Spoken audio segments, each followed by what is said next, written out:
Before we begin, I kindly ask you to subscribe as 83% of my viewers are not subbed, so do consider subbing. Now let's get started. Hello again you smooth brain fucks, we're back at it again with another installment in this atrocious series in which I review a vehicle. And today's tank is the German KV-1C. The KV-1C sits at rank 3 with a battle rating of 4.7. It was moved down to 4.7 a while ago from 5.0 for some unholy reason. I guess because when it gets up tiers the thing gets absolutely shit on, so that could be a reason, I suppose. The KV-1C is what happens when a KV-1Z5 and a Panzer IV-H decide to get shit-faced and have a baby, resulting in this monstrous tank. Not only does it have superb armor for its BR, but it utilizes the KW-40L48 cannon, which is very good at fucking over any dimwit who thinks they can kill you. However, in up tiers to 5.7 it's different because you'll be the one being bent over in most cases, but you can still use it at 5.7. You need to act as a support tank and not rush in like you have brain failure as you would in a 4.7 game.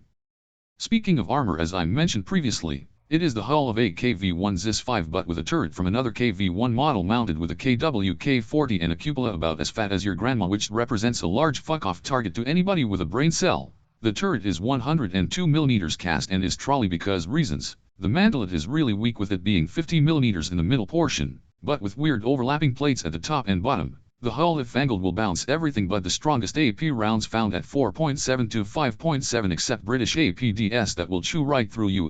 Son of a bitch!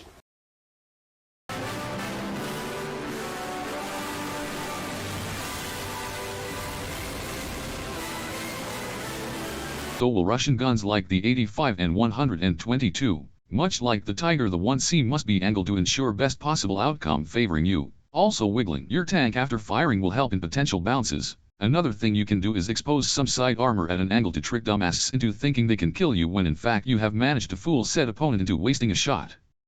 The hull has additional armor plates of 25mm on the front, and 25mm around the turret neck, front and sides, which don't do much. But the front has more armor than a Tiger 1 but not by much, so it's excellent for angling. And as the sides are 75mm with a weird Russian road wheels, you can bounce a lot of things. The roof armor is rather sturdy with it being 30mm on the hull, and 40mm on the turret, allowing you to survive against aerial attacks from brainlet fucks who go gung-ho with their 50 calibers.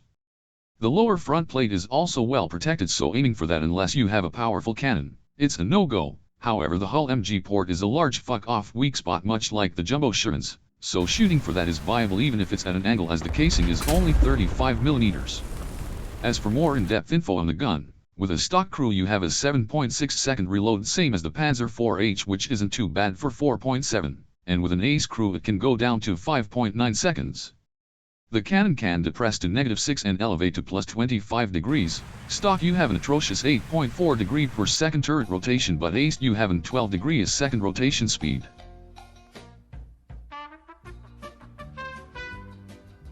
You have 4 shell types available, an APCBC, a heat shell, and an APCR and an HE shell, which nobody gives two flying fucks for. The APCBC flies at 750 meters per second and can pen 140 millimeters at 10 meters at 0 degrees and 137 millimeters at 100 meters also at 0 degrees, and tapers off to 125 millimeters at 500 meters, which isn't ideal but will no doubt still maul things if you pen.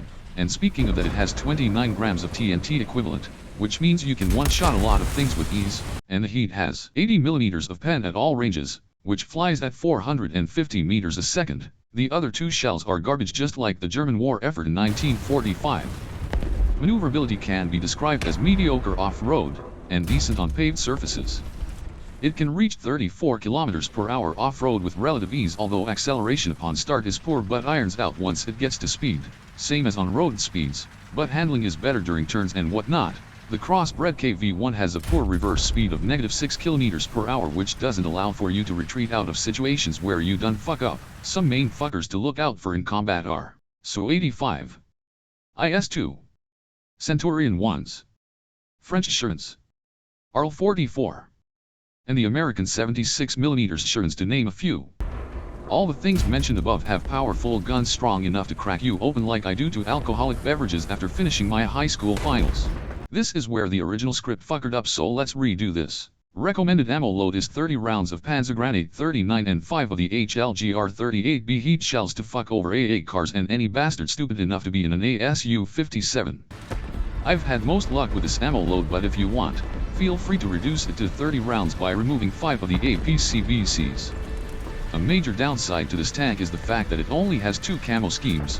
I'll let James May take it from here. Cheese versus cheese. You can get user skins, but my point still stands. Main playstyles are: in a 4.7 game, you are top dog. You move around the battlefield with your big proverbial dick, fucking over any enemy you encounter with your long schlong 75mm and shrugging off hits just like the Bismarck did until it got mauled by a torpedo, or in your case a bomb. Especially late game, if your team is winning, there will be few enemies to seriously harm you, unless there is this one tryhard sweatlord keyboard warrior constantly spawning. Up tiers, act as a support tank, or even as a flanker depending on the map, as your gun will be most effective at side shots in 5.0 to 5.7 games. You can still brawl against certain opponents, but I personally wouldn't recommend it. Tips with aiming at some opponents: aim for lower front plates on the KV-1's IS series of things, and the same goes for the Centurion 1's. Hull MG ports on the jumbos and any other heavily armored contraptions you may encounter. Crew skills in my opinion should go to tank driving, targeting, range finding, repair reload, and leadership for some extra bonuses. Armed with this knowledge, go make the Russians whine that they don't have the best KV-1 in the game. Subscribe or die.